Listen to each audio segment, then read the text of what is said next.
It is kind of an interesting day to be here. It is actually the date that we turn 100. And yesterday we have a town hall meeting every quarter, and we had our global town hall yesterday, and the governor came. Of course, when I first came to the company, Jerry Brown was mayor of Oakland. And so there's always been a special place in the heart for Clorox, I think, with Jerry Brown. But one of the things I showed the governor when he was on stage with me is I pulled out the actual certificate of incorporation that was stamped May 3rd, 1913. It cost us $40. We got a $2.80 rebate for paying in cash. And I asked him we need a damn bigger rebate than that, Jerry. Come on. So maybe I'll get a check, but I doubt it. But this is a company, and probably some of you are aware, but many people are not aware of this broad range of brands that this company has. And you know, there was a period from 1913 to 1957 that it really was a one brand, one product company for over 40 years. Procter & Gamble bought the company in 1957. As soon as the company was bought, though, Purex sued. And it took 10 years, and eventually it reached the Supreme Court, and the court made Procter divest Clorox in 1969. So Clorox came back to California. You had a lot of former Procter executives coming back, and their question was, what the hell do we do now? We don't have the mothership. We're one brand, one product. We better get a strategy. And really, what drove this collection of brands is a very simple strategy, and that was we're going to build big share brands in mid-sized categories. So we're going to stay out of these mega categories where Procter & Gamble, Unilever, Kraft may play. We'll tend to focus on smaller categories like charcoal, that's 800 million, not 8 billion. We'll focus on bleach, which is 700 million, not 7 billion like detergent. And we'll build the biggest share brand we can find. So today we have a brand like Kingsford that's 75 share of the charcoal category. A brand like Clorox Bleach, obviously, that's 65% of the bleach category, and it goes on. So 90% of our brands are number one or number two in the space they compete in, which obviously gives you some insulation from competition. Not that much, but some.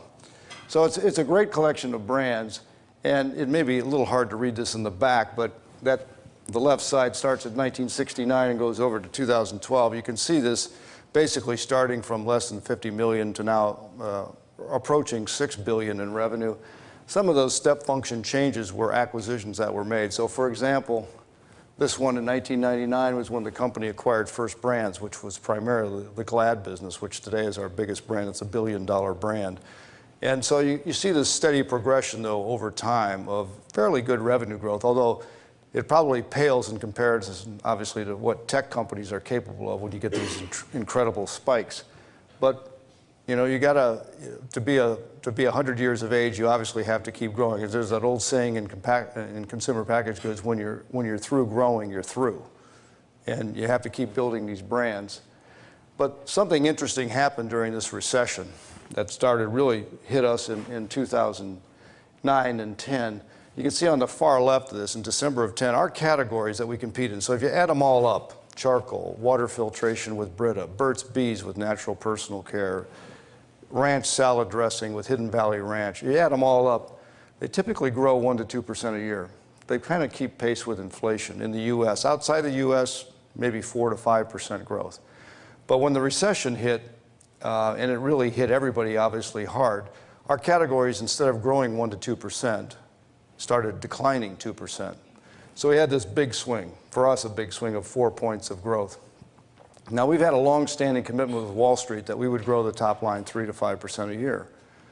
And the way that algorithm was built, 2 points of that would come from new products, 1 to 2 points from category growth, and one point from typically pricing or mix improvements.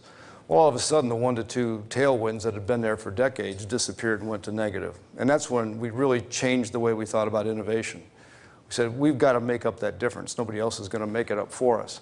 So you can see that the categories have started to come back now to their more historical rate of about 1.5% of growth. But a lot of that is since our brands are the category, it was incumbent on us to drive those categories. To do that, we said, let's get focused on what we think the biggest mega trends that are out there that would give us some oomph, if you would, some tailwind instead of a headwind. And These were the four. So health and wellness for us was all about disinfection. I mean, Clorox that's center of the bullseye for Clorox. We kill bad things. Whether it's MRSA or C. diff or HIV, we are the nuclear bomb of disinfectants. If you look at bleach, the interesting thing about bleach is it's been around 100 years, but organisms cannot adapt to it because it obliterates their entire cell structure. So HIV cannot adapt to bleach, nor can MRSA or C. diff. It doesn't work. So that is a big trend, obviously. There are 100,000 people a year dying in this country alone from hospital-acquired infections. So not only is it a big deal at retail with the consumer, it's a big deal in the acute care facilities. Sustainability, we not only wanted to run the company that way, we wanted to say, is there a way to capture the consumer in sustainability? That, for example, led to the acquisition of Burt's Bees 5 years ago. We wanted to get into natural personal care that was personal care generated with renewable resources like beeswax, rather than most lipsticks, for example, are petroleum-based, which is not a good thing to put on your lips, by the way. In fact, the average woman who lives to be 75, you'll be glad to know, ladies, ingests 6 pounds of lipstick in her lifetime. So, you want to use beeswax in doing that. So, and then multicultural. This was a recognition of the phenomenon, particularly in this country, of the explosion of Hispanic growth rates in this country, not to mention Asian American, African American. But how are we going to take these brands and make sure we have relationships with a multicultural universe?